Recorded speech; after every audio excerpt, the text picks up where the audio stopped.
Kwa jina naitwa Inspekta wa Polisi Mudathir Kato Makora, ni mtendaji wa dawati la jinsia na watoto kanda maalum ya polisi Dar es Salaam.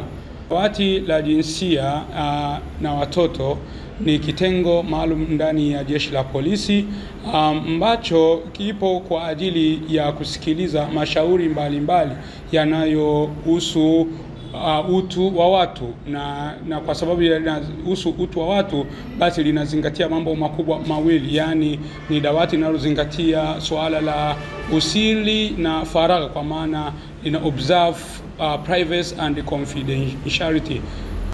Majukumu makubwa ya dawati la jinsia na watoto ni pamoja na kusikiliza mashauri yote yanayohusu familia, lakini yanayohusu masuala yanayowasibu watoto wadogo. Ndio maana likaitwa dawati la jinsia. Tunasema la jinsia kwa sababu linasikiliza mashauri yote yanayohusu wanawake ama wanaume pamoja na watoto, ambao kwa sheria ya mwaka 2009 iliyofanywa marekebisho 2019 sheria ya watoto kwamba ni mtu yeyote aliye chini ya umri wa miaka 18. Kwa hiyo ni jukumu la dawati la jinsia kusikiliza mashauri yote ya jinai au yanayohusu utu wa watu, ambako awali ya masuala haya yalikuwa hayawezi kuripotiwa, na wakati mwingine yalipokiripotiwa kwa ina sura ya aibu. Kwa sababu hiyo ndio ilikuwa ni msingi wa dawati la jinsia kuzingatia utu na faragha ya mlalamikaji au mtu wa taarifa. Kwa swala ni kusikiliza mashauri yote yanayohusu faragha za wateja wetu, awe mwanamume awe mwanamke, wote tunasikiliza. Mashauri gani au matukio gani yanaripotiwa zaidi? Ukitaka kujua mashauri haya ni lazima utambue ukatili, maana tunataka kuzungumzia kwa upana kuhusu ukatili. Lazima ujue ukatili ni nini na upate aina za ukatili.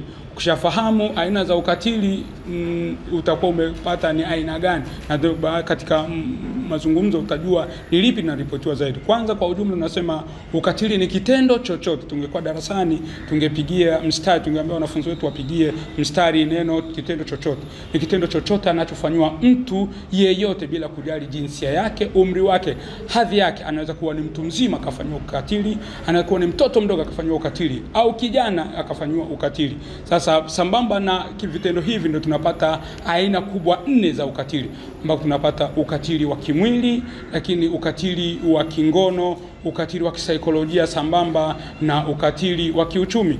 Swali lako la msingi kwamba ni aina gani ya matukio yanayoripotiwa kwa wingi katika dawati letu la jinsia, haina ubishi kwamba matukio yetu yanayoripotiwa kwa kiwango kikubwa ni matukio ya vipigo, ambayo tunavipata katika aina ya kwanza ya ukatili, ambao ni ukatili wa kimwili, ambako huu ni ukatili ambako mtu anayefanyiwa hawezi kuona madhara yake ila mpaka atakapokuja kutoa taarifa. Kwa vipigo, lakini shambulio la aibu, shambulio la kudhuru mwili na vitendo kama hivyo, kumsukuma kama ni mwanamke, kuvutwa nywele, kufinywa, kutishiwa, kuchomwa visu. Hivi ni vipigo vinavyoripotiwa, ni aina ya matukio yanayoripotiwa kwa wingi. Lakini sambamba na hilo ni labda katika kwa wingi kufuatia ni vitendo au matukio ya ukatili wa kingono, ambako hapa tutapata matukio makubwa kama ukatili wa kingono, kwa maana tutapata ubakaji, lakini pamoja na ulawiti.